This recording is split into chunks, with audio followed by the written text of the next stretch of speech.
کہ رسول اللہ صلی اللہ علیہ وسلم تو جانوروں سے بھی نرمی کرنے والے تھے، جانوروں سے. حتیٰ کہ رسول اللہ صلی اللہ علیہ وسلم ابھی عید قربان آ رہی ہے، رسول اللہ نے کہا ذبح میں بھی احسان ہے، احسان ہے. کیا احسان ہے اللہ کے رسول؟ دو موتیں نہ دو، دو موتیں نہ دو. ایک جانور کے سامنے دوسرا جانور ذبح مت کرو، پہلے اس کو ذبح ہوتے دیکھے اس کا دل دہل جائے. اس کو چھریاں مت دکھاؤ، پہلے چھریاں تیز رکھو، جب لٹاؤ فوری ذبح کر دو. اس کو گرا کے اس کو حبس بیجا میں اور اس کے سانس اور اس کو تکلیف مت دو. ذبح میں بھی احسان موجود ہے، احسان کرنا. رسول اللہ صلی اللہ علیہ وسلم ایک سفر میں گئے، ایک باڑے میں داخل ہوئے، وہاں پہ ایک اونٹ کھڑا تھا.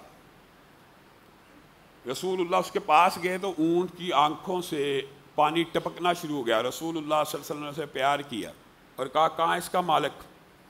یہ معجزات نبوی میں بھی شامل ہے اور رسول اللہ صلی اللہ علیہ وسلم کی نرم مزاجی کے اوپر بھی دلالت کرتا ہے اور جانوروں کے ساتھ رسول اللہ کے تعلق کو بھی واضح کرتا ہے. مالک کو بلایا گیا، کہا تیرے اونٹ نے میرے سے شکایت کی ہے. کیا اللہ کے رسول کیا شکایت کر دی؟ کہا اس نے مجھے کہا یہ مجھے کھلاتا کم ہے اور کام پورے سے بھی زیادہ لیتا ہے. اے اللہ کے بندے، اگر جانور تیرے کام آ رہا ہے تو تیری ذمہ داری ہے اس کی خوراک کو پورا کر، اس کی خوراک کو پورا کر. اسی طرح سفر میں رسول اللہ کے اوپر ایک چڑیا اڑنا شروع ہو گیا.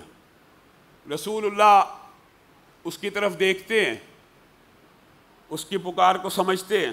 صحابہ سے کہتے ہیں کون ہے جس نے اس کے بچوں کو اٹھایا؟ صحابہ کہتے ہیں ہم نے اس کے بچوں کو اٹھا لیا تھا کھیلنے کی نیت سے، پالنے کی نیت سے. اس کے بچوں کو واپس کر دیا جائے. جانوروں کے ساتھ احسان ہے.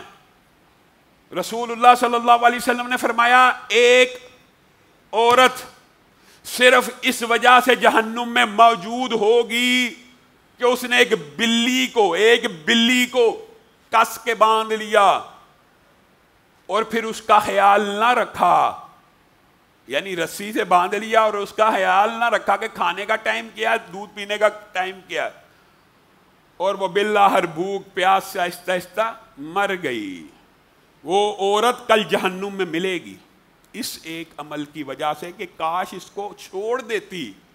خود پالنے کی نیت کی تھی تو پھر ذمہ داری پوری کرتی.